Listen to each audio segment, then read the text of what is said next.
गोस्वामी तुलसीदास जी ने श्री रामचरितमानस लिखना प्रारंभ किया। सबसे पहले गोस्वामी तुलसीदास जी ने 7 श्लोक लिखे। 7 श्लोक लिखने के बाद गोस्वामी तुलसीदास जी ने सबसे पहले गुरु जी के चरणों में वंदना करी कि बंदो गुरुपद पदुम परागा सुरुचि सुवास सरस अनुरागा। अर्थात गुरु जी के चरणों में वंदना करी कि हे गुरुदेव, मैं ये जो लिखने जा रहा हूं इस लेखनी पर आप अपनी कृपा करें। देखिए, गुरु के आशीर्वाद के बिना हमारे जीवन में किया हुआ कार्य फलित होने वाला नहीं है। जब तक हमारे जीवन में गुरु का हाथ नहीं है, तब तक हमारे किए हुए सत्कर्म का हमें वह फल प्राप्त नहीं होता है। कहा गया है कि हम अपने जीवन में जो दान, जो सत्कर्म करते हैं, अगर हम गुरु दीक्षित नहीं हैं, अर्थात गुरु द्वारा हमको मंत्र प्राप्त नहीं हुआ, तो हमारा किया हुआ फल, किया हुआ सत्कर्म, उसका हमें फल प्राप्त नहीं होता। इसीलिए बहुत जगह पर ऐसा किया जाता है कि जब कन्या का, देखिए हमारे सनातन में सबसे बड़ा दान होता है कन्यादान। अगर पूरे सनातन हमारी संस्कृति में सबसे बड़ा दान है कन्या का दान, और उस दान को करने से पहले बहुत से लोग पहले गुरु दीक्षा लेते, उसके बाद कन्यादान करते। ये केवल कन्यादान के लिए यह नियम नहीं है। हमारे जीवन में जितने भी सत्कर्म किए जाते हैं, उसको करने के पहले हमको गुरुमुख होना चाहिए, अर्थात गुरु से मंत्र लेना चाहिए, गुरु का आशीर्वाद हमारे सर पर होना चाहिए। अच्छा, बहुत से लोग तो कर लेते हैं, गुरु बना लेते हैं। अच्छा, गुरु भी कई प्रकार के होते हैं। आज के समय में गुरु भी कई प्रकार के होते हैं, एक प्रकार के नहीं होते, कई प्रकार के होते हैं। जो ज्यादा चतुर होता है ना, उसको भी आदमी कह रहे ये तो बड़ा गुरु है, कहते हैं ना, हंसी ढिढोली में, अरे ये तो बड़ा गुरु। ऐसे भी गुरु की संगति नहीं करनी। कहते हैं ना कि पानी पीजिए छान के, गुरु कीजिए जान के। तो सबको ऐसे गुरु से संबोधन नहीं करना चाहिए। और जब तक गुरु का आशीर्वाद हमारे ऊपर नहीं है, तब तक हमारा कार्य सिद्ध होने वाला नहीं है। इसलिए गोस्वामी तुलसीदास जी ने सर्वप्रथम गुरु की वंदना करी कि हे गुरुदेव, मैं ये जो लेखनी लिखने जा रहा हूं, इस पे आप अपनी कृपा करिए। जो भी इस लेखनी में त्रुटि हो, आप बालक समझ के क्षमा करके उस त्रुटि को छिपा दीजिएगा। देखिए, अब यहाँ समझने वाली बात है, गोस्वामी तुलसीदास जी ने लेखनी लिखने के प्रारंभ में ही गुरु जी से प्रार्थना करी। अर्थात कोई भी कार्य करने के पहले हमें गुरु की आज्ञा लेनी चाहिए, करने के बाद नहीं लेनी चाहिए। बहुत से लोग तो कार्य करने के बाद कहते हैं, गुरु जी हमने यह कार्यक्रम रखा है, आप इतनी तारीख को आ जाइएगा। ऐसा नहीं, पहले गुरु से आज्ञा लीजिए कि गुरु जी हम यह कार्य करना चाहते हैं, आपकी आज्ञा हो तो क्या हम इस दिन यह कार्य को रखें। लेकिन बात वही आ जाती है कि हम गुरु को तो मानते हैं, लेकिन गुरु की नहीं मानते। अर्थात गुरु जी चरण दबाने ला रहे, गुरु जी जय हो, आपके जैसा तो कोई नहीं गुरु जी। और गुरु जी ने थोड़ी सी कोई नियम बता दिया, कहे महाराज ये ना होगा हमसे, ये तो बड़ा कठिन कार्य आपने बता दिया, कहे महाराज आप तो दक्षिणा ले लो, अब बाकी हमें काम ना बताओ आप, है ना। तो गुरु को मानते हैं लेकिन गुरु की नहीं मानते, और जब तक गुरु की नहीं मानेंगे तब तक हमारे जीवन का कल्याण होने वाला नहीं है। इसलिए अपने जीवन में सबसे पहले गुरु के आदेश का पालन करें, गुरु की आज्ञा का पालन करें। उन्हीं के आशीर्वाद से हम फलीभूत होते हैं, बिना गुरु के आशीर्वाद के हम फलीभूत नहीं हो सकते। आज हम जिस जगह पर हैं, वह गुरु का आशीर्वाद है, गुरु का आशीष है। दूसरों की क्या कहें, हमारे निज अनुभव से हम बात बताते हैं कि जब तक जीवन में गुरु का आशीर्वाद नहीं होगा, तब तक हम ऊपर उठने वाले नहीं हैं, कितना भी हम चाहें। आज उन्हीं गुरु के आशीर्वाद से आज हम आप सबके सामने बैठ करके कथा कह रहे हैं। ये गुरु का आशीर्वाद है, ये गुरु की कृपा है। इसलिए अपने जीवन में सदैव गुरु का सम्मान करें, गुरु जी के आदेश का पालन करें। गुरु जी को माने या ना माने, लेकिन गुरु जी की कही गई बात का अवश्य पालन करें। तब तो हमारे जीवन में गुरु बनाने का कोई अर्थ है। इसलिए गोस्वामी तुलसीदास जी ने सबसे पहले गुरु की वंदना करी और उसके बाद अब गोस्वामी तुलसीदास जी ने संतों की वंदना करी, संतों के चरणों में वंदना करी कि हे संत, आपके बिना तो इस भगवत का कोई सार ही नहीं है। जब तक संत की कृपा नहीं होगी तब तक हमको सत्संग प्राप्त होने वाला नहीं है। जब संत की कृपा हमारे ऊपर पड़ेगी तभी जाकर के हमको सत्संग मिलेगा। अच्छा, आज आप यहाँ बैठे हैं या कहीं अन्यत्र जहाँ भी बैठे होंगे, किसकी कृपा से बैठे हैं? संतों की ही कृपा से बैठे हैं, गुरुजनों के ही माध्यम से बैठे हैं। बैठे हैं कि नहीं बैठे? जब तक संत का हमारे जीवन में आगमन नहीं होगा तब तक हमको यह भगवान की कथा नहीं प्राप्त होगी, हमको भगवत नाम प्राप्त नहीं होगा, हमको भजन प्राप्त नहीं होगा। ये संत की कृपा से ही हमको सुगमता से प्राप्त होगा। अन्यथा ढूंढते रहते हैं लोग कि हमको भगवान का भजन करने को मिल जाए, सत्संग करने को मिल जाए।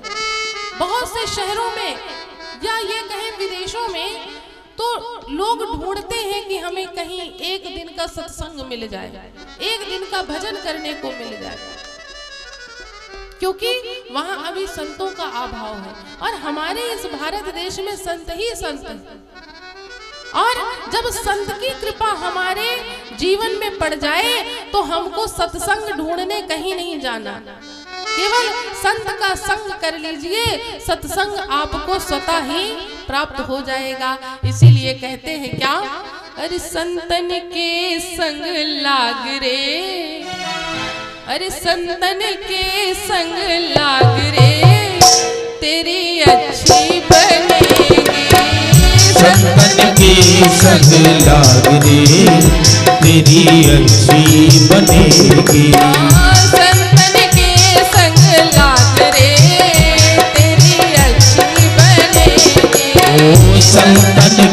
संग लाग रे, तेरी अच्छी बनेगी। अच्छी बनेगी तेरी बिगड़ी बनेगी, अच्छी बनेगी तेरी बिगड़ी बनेगी। अच्छी बनेगी तेरी बिगड़ी बनेगी, अच्छी बनेगी तेरी बिगड़ी बनेगी। जाग सके तो जाग रे, तेरी अच्छी बनेगी। जाग सके तो जाग रे, तेरी अच्छी बनेगी।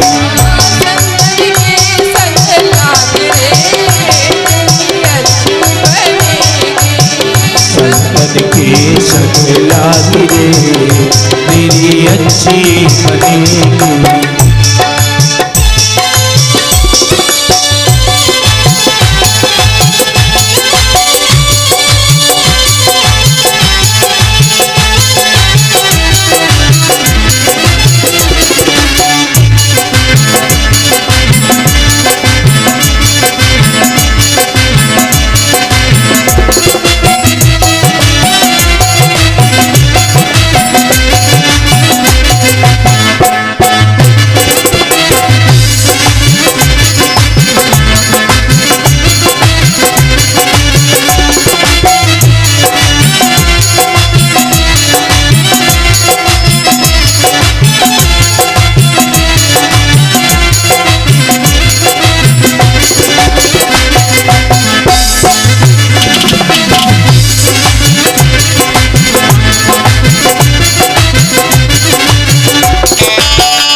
बन गई, प्रहलाद जी की बन गई। ध्रुव जी की बन गई, प्रहलाद जी की बन गई।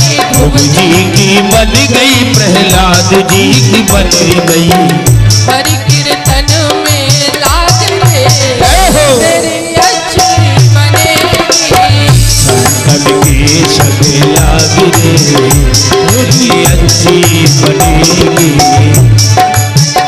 संग लाग रे तेरी अच्छी बनेगी।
बताइए, जब इनकी बन गई तो हम आप प्रयास करेंगे तो क्या हमारी नहीं बनेगी? बनेगी ना। किसको किसको अपनी बनाना है, जिसको जिसको बनाना हो अपनी, और जिसको नहीं बनाना तो कोई जबरदस्ती नहीं। जिसको बनाना हो पूरे पूरे हाथ उठा के मेरी मेरी तालियों के साथ। संतन के संग लाग रे तेरी अच्छी बनेगी। संतन के संग लाग रे तेरी अच्छी बनेगी। के संग लाग रे तेरी अच्छी बनेगी।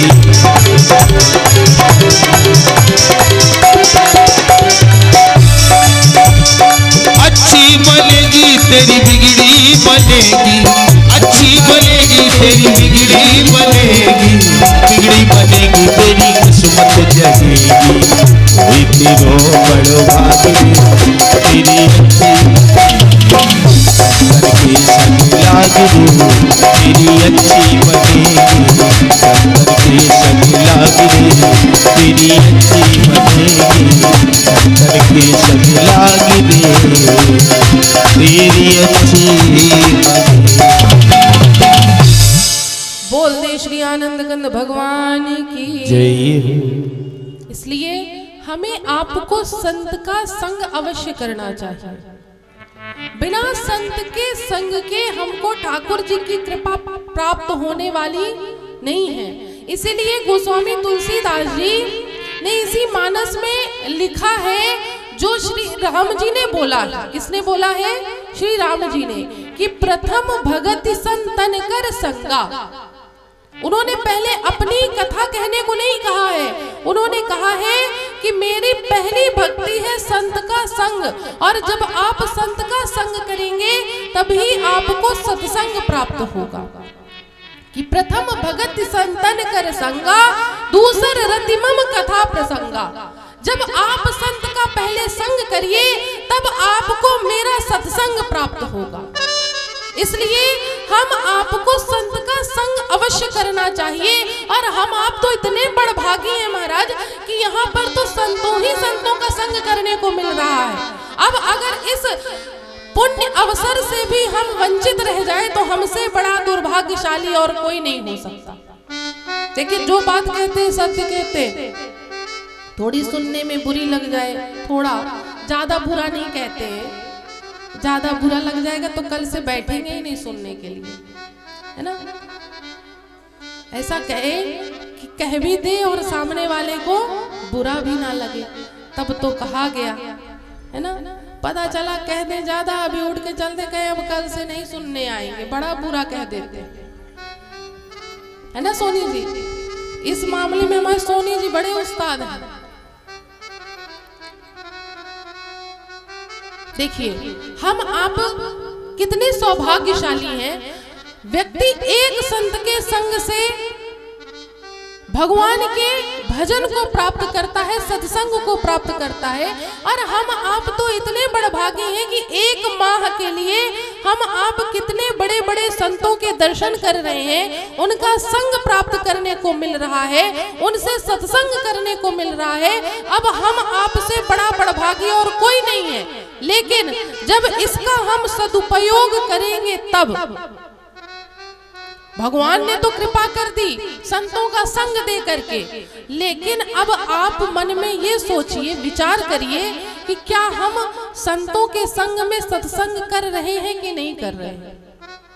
भगवान ने तो कृपा करी संतों का संग देके, लेकिन हम आप अभी भी अपनी ताता थैया में लगे हुए, भोजन में लगे हुए हैं।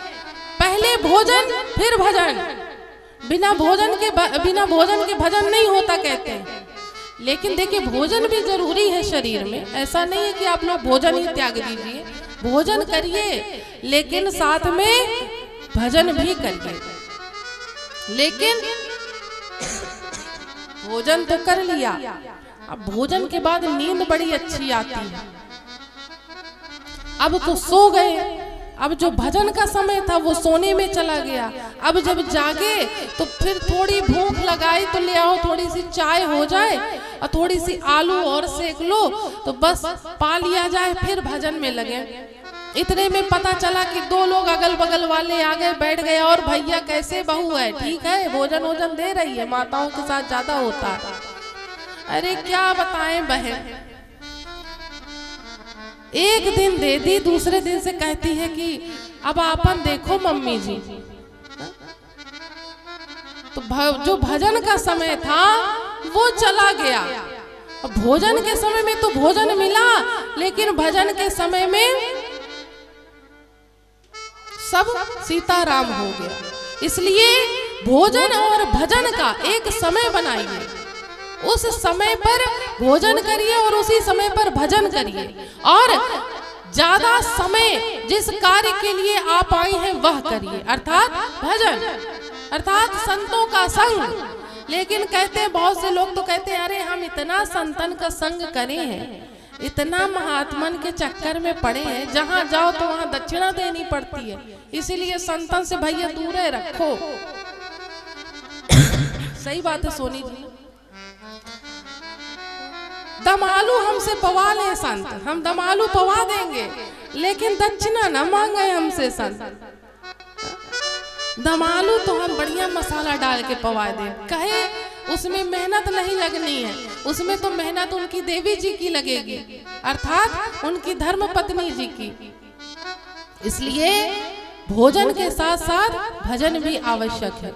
और यह बड़ा पावन और पुनीत हम आपको अवसर मिला है, क्या करने के लिए, संतों का संग करने के लिए। तो देखिए अब 15 दिन तो लगभग चले गए, 15 दिन और बचे। उन 15 दिनों का आप लोग सदुपयोग करिए, अर्थात सत्संग करिए, संतों का संग करिए और भगवान का भजन करिए। यही गोस्वामी तुलसीदास जी ने भी बताया है। गोस्वामी तुलसीदास जी ने संतों की वंदना करके सत्संग की महत्वता को बताया और राम के नाम का चिंतन करने के लिए कहा।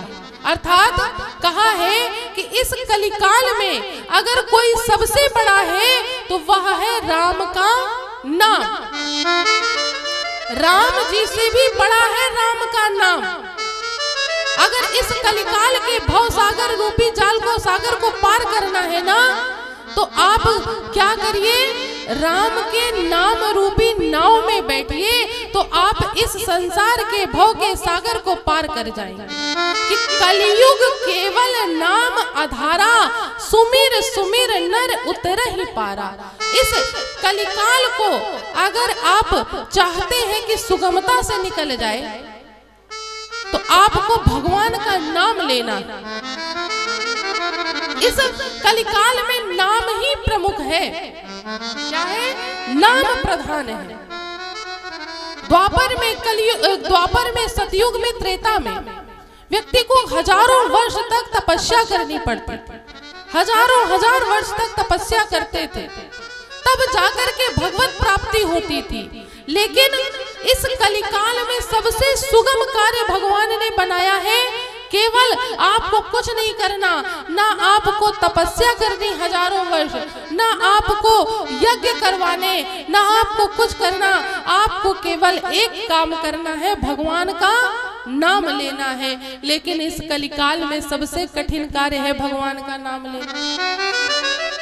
सब बोल देंगे लेकिन भगवान का नाम नहीं बोलेंगे।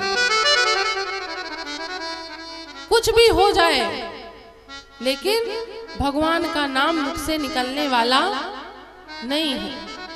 एक पंडित जी थे, उनसे किसी ने कहा कि ये माता जी हैं, इनसे आप कुछ भी बुलवा लीजिए, बोल देंगी, लेकिन ये भगवान का नाम नहीं बोलेंगे। पंडित जी ने कहा अच्छा ठीक है, हम भी प्रयास करते हैं। कलयुग की घटना है, कहे हम भी प्रयास करते हैं बुलवाने का। पंडित जी ने कहा कि मैया कई प्रकार से बुलवाया, ये बताइए मैया कि अयोध्या में किसका मंदिर है? कहे महाराज पता नहीं। कहे वृंदावन में किसका मंदिर है? कहे महाराज वो भी मैं नहीं जानती। कहे अच्छा आपके घर में कौन सी मूर्ति रखी है? कहे भगवान महाराज मुझको नहीं पता। कहे अरे कुछ तो पता होगा। कहे महाराज मुझको पता सब है, लेकिन आप जो बुलवाना चाहते हैं वो मैं बोलने वाली नहीं। अर्थात व्यक्ति जान भी रहा है लेकिन उस पर अमल नहीं कर रहा। कहे कुछ भी कर लो महाराज, आप जो बुलवाना चाहते हो वो मैं बोलने वाली नहीं हूं। इसलिए हमें वो माता जी वाले हाल नहीं करने। हमसे तो एक बार कोई राम कहे तो हमको वापसी में 2 बार राम राम कहना। इसलिए हमारे सनातन में ना सीताराम की परंपरा थी बोलने की। जब संबोधन व्यक्ति करता था सीताराम बोलते थे, जय श्री राम बोलते थे, राधे राधे बोलते थे, जय श्री कृष्णा बोलते थे। लेकिन अब हाय हेलो नमस्ते क्या बोलते हैं? हाय हेलो नमस्ते, कैसे हैं आप? अब वह सनातन संस्कृति छूट गई। अब बच्चे को क्या सिखाया जाता है? हेलो मम्मी, हेलो पापा, good morning, good night, good afternoon. कोई माता पिता अब बच्चे को ये नहीं सिखाते कि बेटा सुबह उठने के बाद आपको बड़े बुजुर्गों को जय श्री राम बोलना है, सीताराम कहना है, उनके चरण स्पर्श करने। अब तो उठे और गुड मॉर्निंग, गुड मॉर्निंग बेटा, गुड मॉर्निंग। वारे सनातन। और हम कहते हैं हम सनातनी हैं। केवल बोलने से हम सनातनी नहीं हो जाएंगे, केवल कहने से हम हिंदू नहीं हो जाएंगे। हमें उस पर ध्यान देना है कि हम जो कार्य कर रहे हैं वो किसका कार्य कर रहे हैं। इसलिए हमें आपको अपने जीवन में एक व्यवहार बनाना है कि जब भी हमको कोई मिले तो हमें उसको नमस्ते नहीं कहना है। इससे हमारा मान नहीं घट जाएगा कि हम कम पढ़े लिखे कहलाएंगे। जब भी हमें कोई कहे ना कि नमस्ते तो उसको कहना भैया हम नमस्ते नहीं समझते, हम तो सीताराम जानते हैं, राधे श्याम जानते हैं। ठीक है? ऐसा अपने घर में बच्चों को भी आपको संस्कार देना, क्योंकि इसी धीरे धीरे नाम के प्रभाव से ही हम आप भगवान को जानेंगे, भगवान के नाम को जानेंगे। जब हम अपने जीवन में रोजमर्रा की जिंदगी में भगवान के नाम को लेने की आदत डालेंगे, तब जाकर के हमारा मन भगवान के भजन में लगेगा। अब जब हम राम श्याम जी को जानते ही नहीं और कहते भगवान चलो बेटा कथा सुनो, क्या उसका मन लगेगा? कभी नहीं लगेगा। इसलिए इस कलिकाल में सबसे सरल साधन है भगवत प्राप्ति का भगवान का नाम। और अगर उसको आपको लेने की आदत बनानी है तो सबसे पहले अपने जीवन में संबोधन की भाषा से आपको भगवान का नाम लेना शुरू करना पड़ेगा। तब जाकर के धीरे धीरे हमारे जीवन में भगवान के नाम का असर हमारे मन और मस्तिष्क में दिखाई देगा। यही गोस्वामी तुलसीदास जी कह रहे हैं कि इस कलिकाल को पार करने का सबसे उत्तम साधन है राम का नाम, और वही हम आप सब लेने के लिए यहाँ पर बैठे हुए हैं। किसका नाम लेने के लिए? अरे राम नाम के हीरे मोती, अरे राम नाम के हीरे मोती मैं बिखराऊं गली गली, ले लो रे कोई राम का प्यारा शोर मचाऊं गली गली।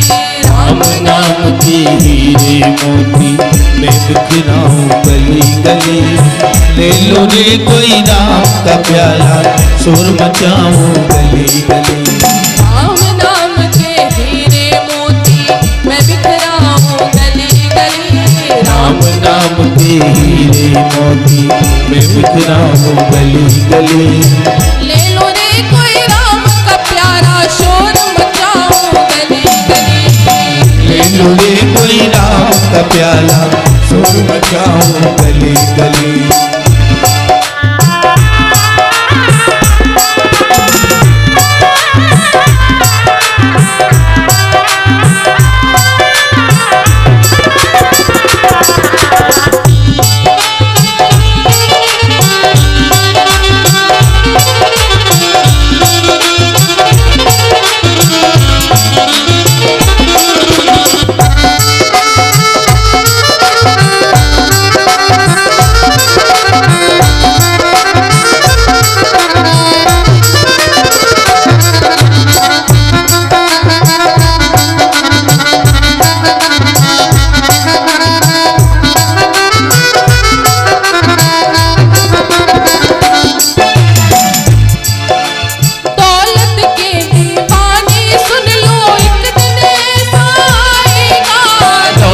के दीवानों सुन लो एक दिन ऐसा आएगा, दौलत के दीवानों सुन लो एक दिन ऐसा आएगा, दौलत के दीवानों सुन लो एक दिन ऐसा आएगा।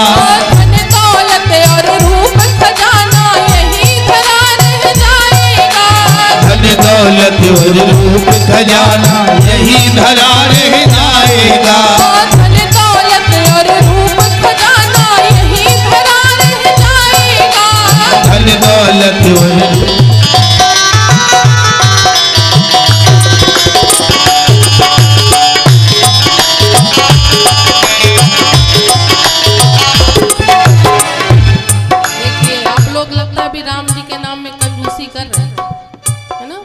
लग रहा है। देखिए भगवान सब बता देते हैं संकेत में, भगवान संकेत में सब बता देते हैं, इसलिए भगवान के नाम में कंजूसी मत करिए। संकेत में भगवान ने बता दिया कि आप लोग कब भगवान का नाम ले रहे थे, कहीं अच्छा रुक जाओ अभी मैं बताता हूँ। अरे सुंदर काया माटी होगी चर्चा होगी गली गली, सुंदर काया माटी होगी चर्चा होगी गली गली, ले लो रे कोई राम का प्यारा शोर मचाओ गली गली, राम नाम के हीरे मोती मैं बिखराऊं गली गली, ले लो रे कोई राम का प्याला शोर मचाओ गली गली।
सगे संबंधी एक दिन तुझे बुलाएंगे, प्यारे मित्र सगे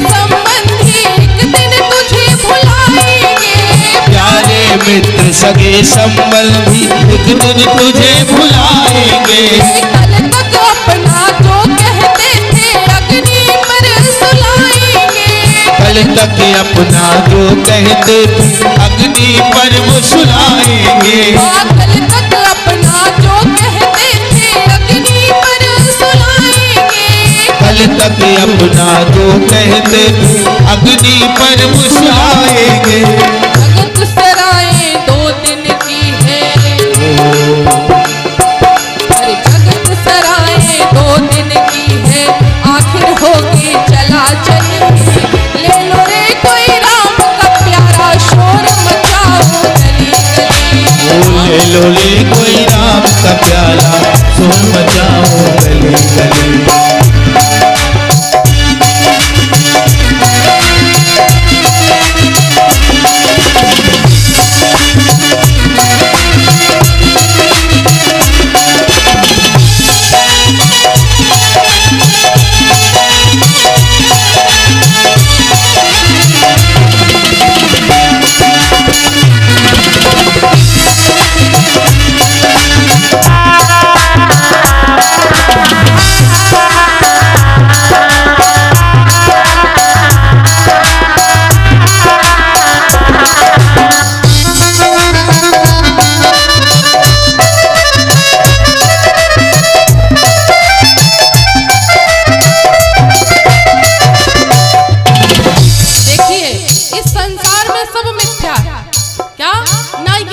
शरीर है, हमारा ये शरीर भी हमारा साथ नहीं देगा। एक दिन ये भी इसी यही धरा पर रह जाएगा। ये जिसका हम आप अभिमान करते हैं धन और दौलत संपदा, ये भी हमारे साथ जाने वाली नहीं है। आपने एक से बड़े एक धनवान को देखा होगा, क्या वह अपने साथ कोई सुई भी लेके गया? अरे महाराज, जब अपना शरीर नहीं लेके जा सकता तो क्या धन और संपदा किस पोटली में बांध के ले जाएगा? बताइए। इस संसार में कुछ भी अपना नहीं है, सब मिथ्या है। अगर कुछ अपना है तो वह हमारा किया हुआ सत्कर्म और भगवत भजन है। इसलिए हम आपको अपने जीवन में कुछ संजो के रखना है, इकट्ठा करना है, तो वह भगवान का नाम करना है। इसीलिए कहा गया है क्या, जिसने यह हीरे लूटे वो तो माला माल हुए। जिसने ये हीरे लूटे वह तो माला माल हुए। जिसने यह हीरे लूटे वह तो माला माल हुए। जिसने ये हीरे लूटे वह तो माला माल हुए। दुनिया के जो बने पुजारी आखिर वो कंगाल हुए। दुनिया के जो बने पुजारी आखिर वो कंगाल हुए। दुनिया के जो बने पुजारी आखिर वो कंगाल हुए। दुनिया के जो बने पुजारी आखिर वो कंगाल हुए। अच्छा, जो हमारी बात से सहमत होगा, जो सहमत होगा, पूरे हाथ उठा के मीठी मीठी तालियों के साथ, धन दौलत और माया वालों में